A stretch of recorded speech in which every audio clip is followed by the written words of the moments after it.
How is your energy? Do you lack energy in the morning? Do you get tired quickly if you try to play with your kids or grandkids? Do you feel exhausted by the evening?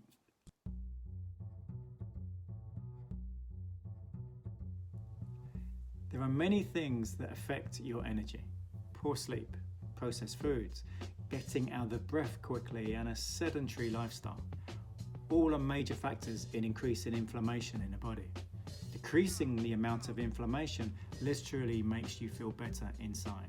More importantly, the body uses a lot of energy to fight inflammation. The amount of energy saved in fighting that inflammation leads to a big increase in resources for other areas of the body, so the energy can be used for other things. Reducing inflammation gives you more energy and helps you feel better internally. Externally, that improves your productivity, performance, and mood. If you'd like help to look at ways of regaining your energy, get in touch.